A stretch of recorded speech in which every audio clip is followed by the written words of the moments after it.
Vincent Malloy is 7 years old. He's always polite and does what he's told. For a boy his age, he's considerate and nice. But he wants to be just like Vincent Price.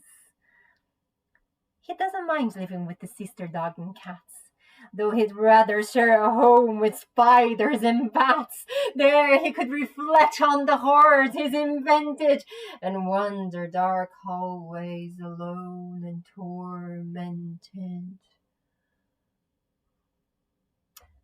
Vincent is nice when his aunt comes to see him, but imagines dipping her in wax for his wax museum. He likes to experiment on his dog Abercrombie in the hopes of creating a horrible zombie so he and his horrible zombie dog could go searching for victims in the London fog. His thoughts, though, are only of ghoulish crimes.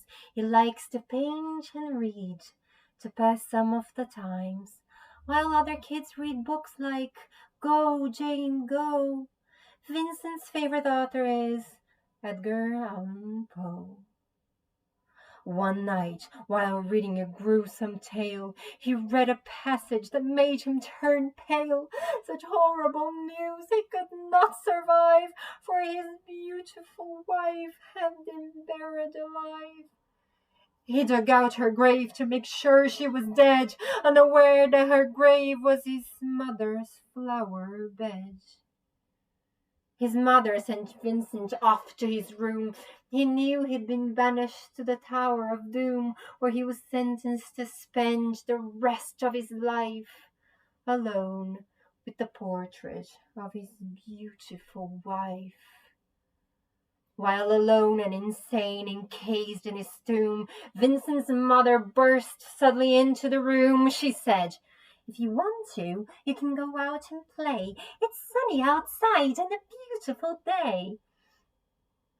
Vincent tried to talk, but he just couldn't speak.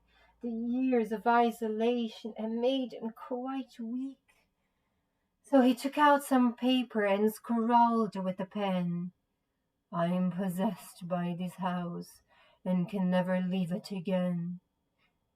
His mother said, "You are not possessed, and you're not almost dead. These games that you play are all in your head.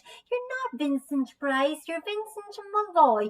You're not tormented or insane. You're just a young boy. You're 7 years old, and you are my son. I want you to get outside and have some real fun." Her anger now spent, she walked out through the hall, and while Vincent backed slowly against the wall, the room started to sway, to shiver and creak. His horrid insanity had reached its peak. He saw Abercrombie, his zombie slave, and heard his wife call from beyond the grave. She spoke from her coffin and made ghoulish demands, while through cracking walls reached the skeleton hands. Every horror in his life that had crept through his dreams swept his mad laughter into terrified screams. To escape the madness, he reached for the door, but felt limp and lifeless down on the floor.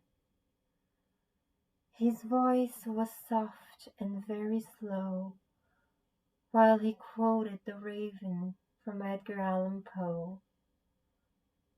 "Am I so? From out that shadow, the lies floating on the floor shall be lifted nevermore."